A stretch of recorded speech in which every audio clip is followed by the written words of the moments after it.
Today I'm going to show you how to repair suspension rods in your washer. And this is going to be a higher model number. It's right there. So the reason why we're going to replace the suspension rods on this washer is solely because it's banging on the sides. It's getting really loud on spin cycle. So if your washer has this, make sure to check every single individual suspension rods because that's one of the main things. The first thing you should do is actually make sure that your washer is balanced, as you can see here. So now I'm just going to show you how to open your washer. So we'll begin by getting a putty knife, and there's two clips, one on the right side and one on the left side. So it might be different for each washer, but what I've seen for the top loaders is going to be two clips on each side.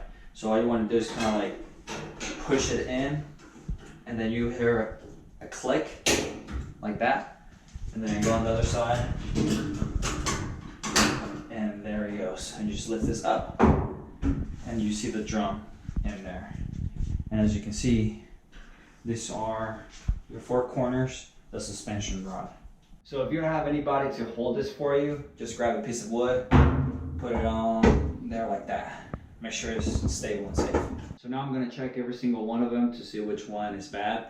And how you want to take this out is just basically you just want to pull this up and out.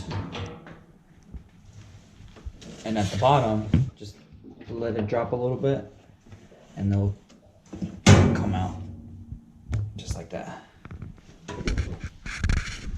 So in order to check this, we just have to see if it pulls or not. This part's actually good. So the front right is the bad one. So I'm going to show you one more time how to take it out. So you push this out a little bit. One hand, push it up. This might be a little stuck a little bit, as you can see. And then drop it down. And there it goes.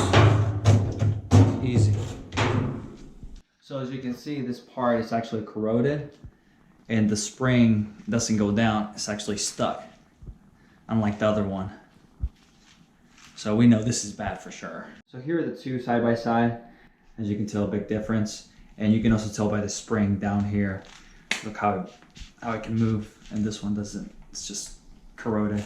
I'm gonna put the part number and the link down in the description. That way you guys can order it, and I'm gonna show you how to put it back in. So this part always goes on top. This bottom part with the spring, it goes at the bottom. So you first want to push it back in, put this down all the way down, where it hooks right on the drum, as you can see. If you want to zoom in a little bit, you can see right there, it goes in, and then you pull it up, and now it's attached to the drum. Now you want to pull this all the way up, down, and it will attach itself. So now all you have left is snap it back together, test it out, and that's it. And that's how you change a suspension rod.